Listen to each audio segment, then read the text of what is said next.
Bonjour à tous. Ça faisait un petit moment que j'avais envie de parler d'Albert Camus. Et je ne voyais pas comment. Or, la récente parution du livre de Hubert Védrine, Albert Camus, Notre rempart, c'est le titre du livre, eh bien, m'en fournit l'occasion, euh, une occasion que je n'attendais pas en vérité. Alors, rappelons un peu quelques éléments du parcours d'Albert Camus. Alors, le 4 janvier 1960, Albert Camus se tuait dans un accident de la route. Et cet événement, cet accident, a pris le sens d'un véritable scandale ontologique, comme le disent les philosophes. Et Albert Camus avait écrit de manière anticipée, en quelque sorte, cette phrase que je vous cite: Pour l'acteur comme pour l'homme absurde, une mort prématurée est irréparable. C'est dans le mythe de Sisyphe. Et ce décès accidentel allait entourer d'un halo de gloire l'auteur de L'étranger et contribuer puissamment à sa renommée. Camus était beau, encore jeune, il était, comme il le disait lui-même, riche de ses seuls doutes et d'une œuvre encore en chantier. Et il se présentait comme un rebelle qui ne voulait rien refuser des servitudes de son temps, selon ses propres mots. En réalité, la consécration de Camus avait commencé 10 ans avant l'attribution du prix Nobel, en 1947. Déjà, son nom avait été évoqué pour le prestigieux prix, et en 1957, donc, le prix Nobel lui était attribué au motif que son œuvre mettait en lumière avec un sérieux pénétrant les problèmes se posant à la conscience des hommes. Cette mort, que beaucoup jugent prématurée, irréparable, se prête, à vrai dire, opportunément, à l'apothéose qui trouve curieusement à se ressourcer dans les circonstances du temps présent. Partout, on célèbre le sacre de Camus, on rappelle que cette gloire, sans traverser du désert, ne doit rien au hasard.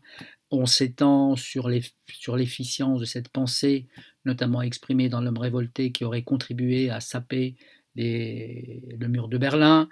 On voit dans ses prises de position de Camus à l'encontre du terrorisme qui frappe, selon sa formule, civils, arabes et femmes, un modèle de fermeté visant tous les terrorismes d'où qu'ils proviennent. Le dernier, en vérité, à entrer dans cette entreprise concertée de consécration d'Albert Camus est donc Hubert Védrine. Alors Hubert Védrine, qui ne le connaît pas, homme politique, conseiller diplomatique de François Mitterrand, ancien secrétaire général de l'Élysée sous le second et assez catastrophique septennat de François Mitterrand, ancien ministre des Affaires étrangères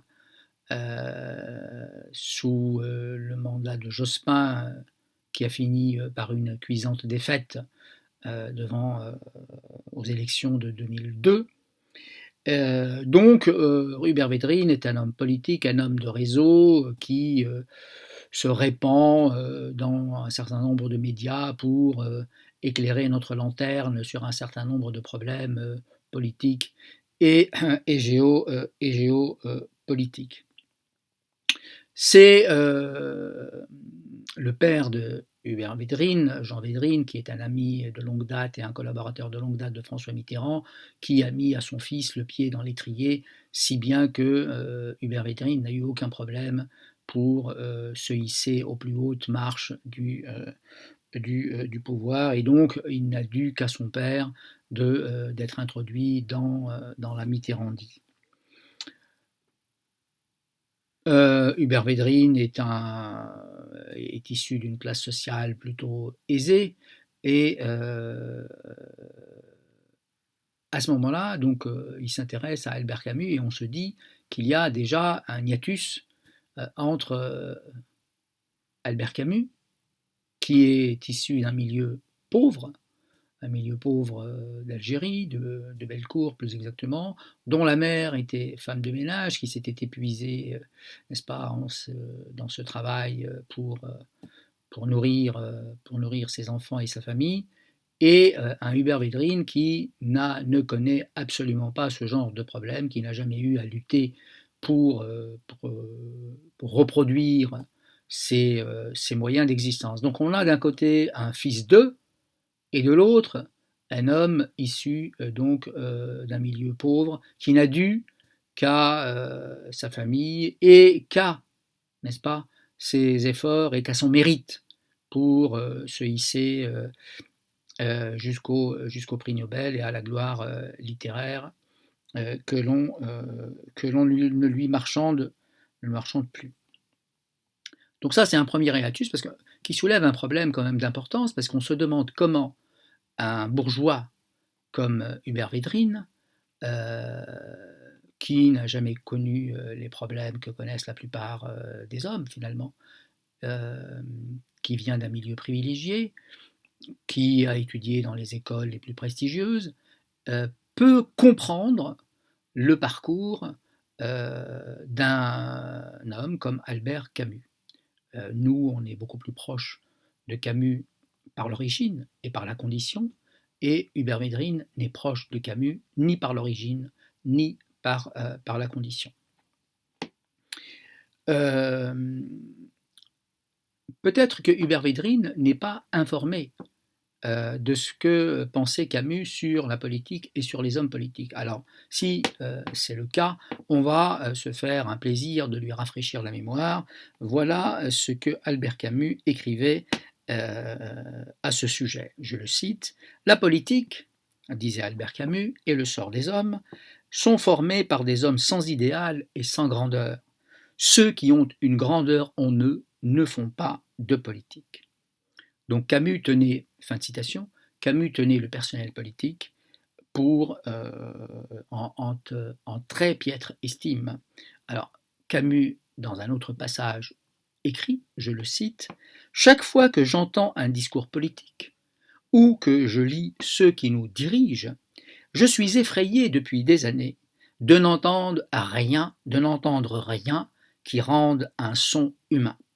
Ce sont toujours les mêmes mots, qui disent les mêmes mensonges, et que les hommes s'en accommodent, que la colère du peuple n'ait pas encore brisé ses fantoches, j'y vois que les hommes n'accordent aucune importance à leur gouvernement. »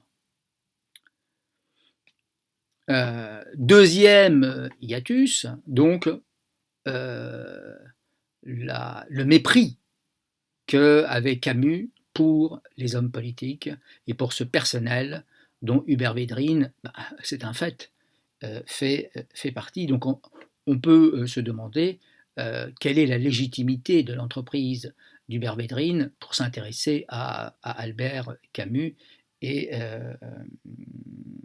on se demande par ailleurs également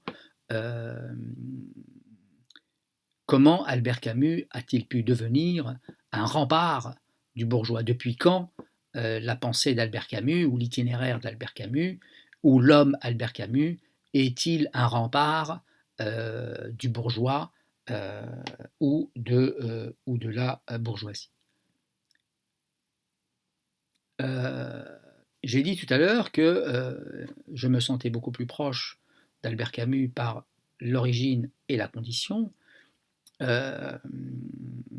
le monde s'accorde à dire que l'œuvre d'Albert Camus est incompréhensible sans l'Algérie, sans la connaissance non seulement intellectuelle mais charnelle de l'Algérie, notamment l'Algérie coloniale dans laquelle il a vécu, parce qu'il n'a pas connu l'Algérie indépendante. Mais qu'on me pardonne ce qui peut être ressenti peut-être comme une impertinence, mais que connaît Hubert Védrine à l'Algérie? Qu'est-ce qu'il y connaît? Ni à l'Algérie coloniale, ni à l'Algérie indépendante. Donc c'est un monde qui lui est complètement étranger.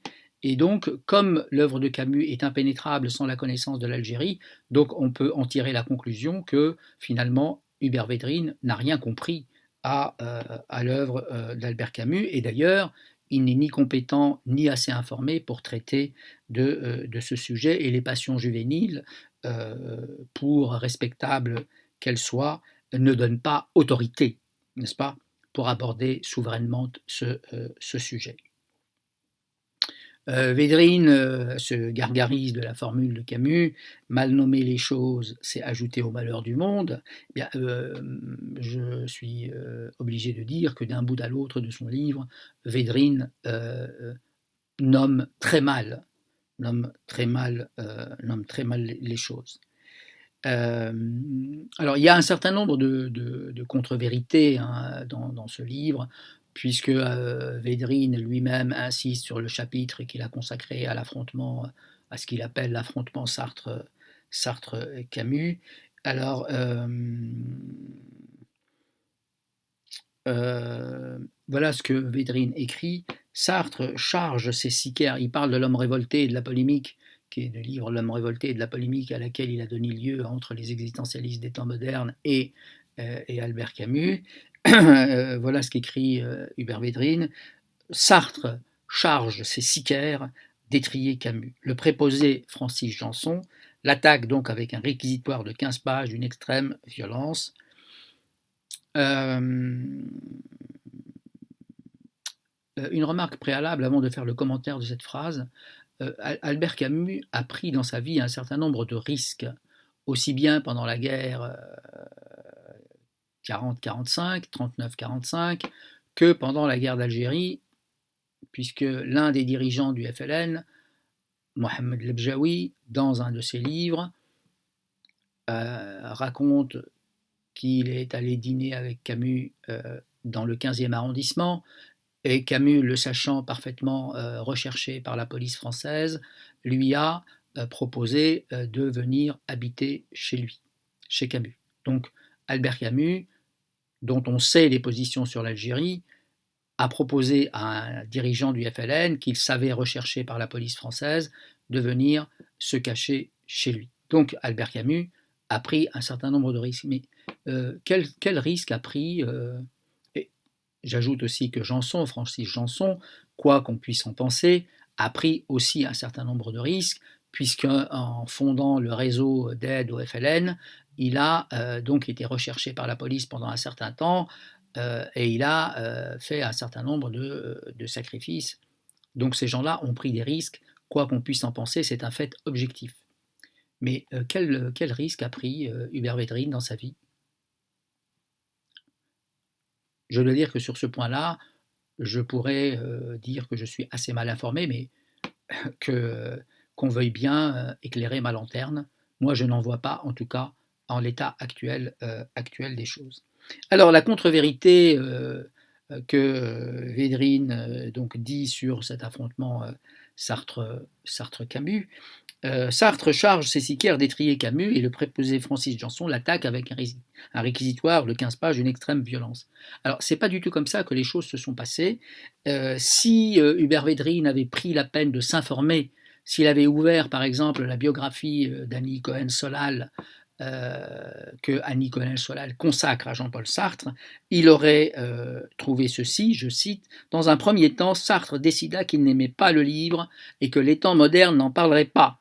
Au comité de rédaction de la revue, on le convainquit, semble-t-il, de couvrir tout de même l'événement, et Sartre a dit que celui d'entre vous qui se sont le moins hostiles au livre de Camus s'en charge donc. » Et dans La force de l'âge, deuxième témoignage, Simone de Beauvoir note « Francis Janson avait fini par accepter de parler de l'homme révolté, il avait promis de le faire avec ménagement, puis il se laissa emporter. Sartre obtint qu'il atténuât quelques duretés, mais il n'y avait pas de censure à la revue. » Donc, je suis heureux de corriger effectivement cette contre-vérité